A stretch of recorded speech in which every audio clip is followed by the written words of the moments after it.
Well, guys, it's the end of 2020, and this has been a year like no other. There actually wasn't that many movies released this year, so therefore, my top 10 of this year probably would have been a lot different if it had been a normal year. A lot of these movies that are in this top 10, I probably wouldn't even be nowhere near my close to my top 10.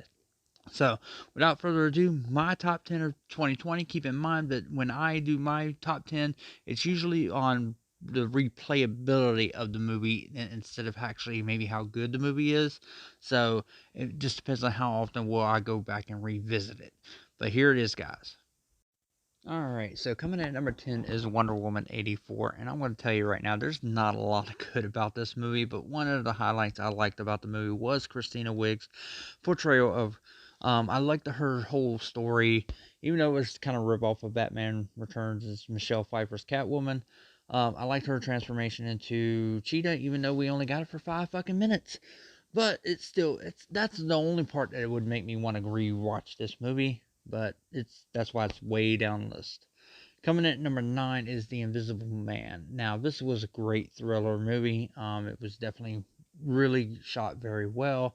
I like the whole Invisible Man story and everything. So, definitely a thriller I'd want to go back to, a few more times. To revisit and everything. So, but it was great, but it wasn't that great. So that's why it's at number 9.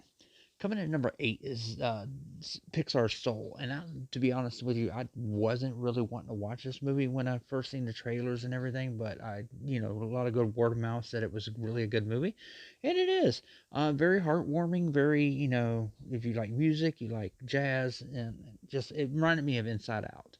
But it is definitely a very good movie and a very good watch. Coming in at number 7 is Mulan, the live action version of this movie.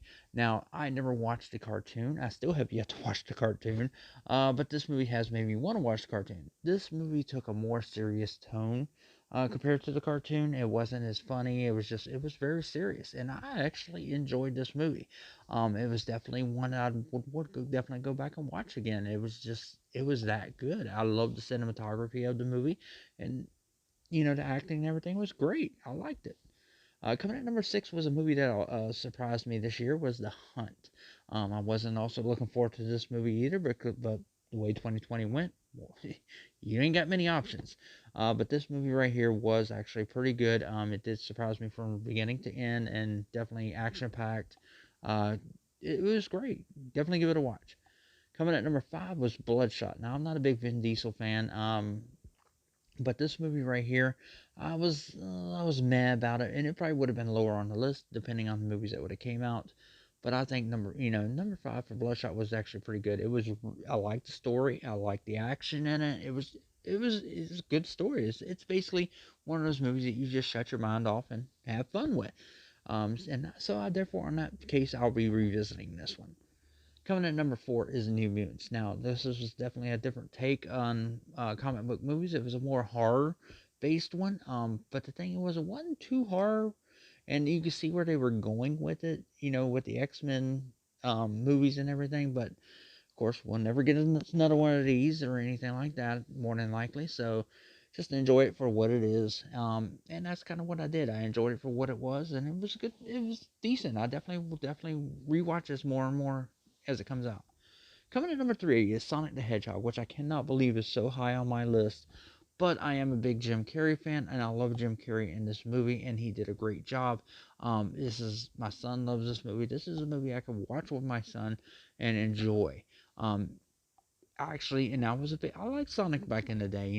I played the original game, so therefore it has that nostalgia feel when I'm watching it.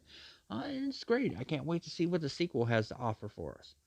Coming at number 2 is a movie I cannot believe is not my number 1 because I am such a Bad Boys fan.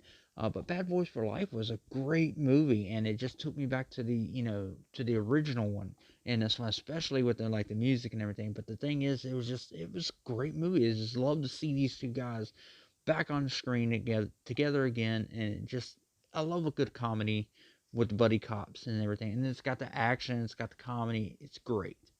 But it's at number 2 this year. And my number 1 is a movie that took me completely by surprise that I like this movie. I was like, okay, a lot of people are talking about it. Let me watch it. And Kristen Stewart, oh my God, I cannot believe I like this movie because of her. Because it's great. It's aliens underwater, and it's basically I'm a big aliens fan, and that's exactly what you get with this movie. It's aliens underwater, and it's great. And it's just, if you haven't watched this movie, I definitely recommend it. Well, guys, that's it for my top 10 of 2020. I hope you guys enjoyed it. There was other good movies that came out this year, like Netflix's Extraction. That was a great movie as well. But again, it's not a movie that I feel like I'm going to go rewatch. So that's kind of, these are the movies that I feel I will go back and rewatch. I wasn't a fan of Tenet or anything like that, so that's why it's not on this list. But let me know what you guys think in the box below. Until next time.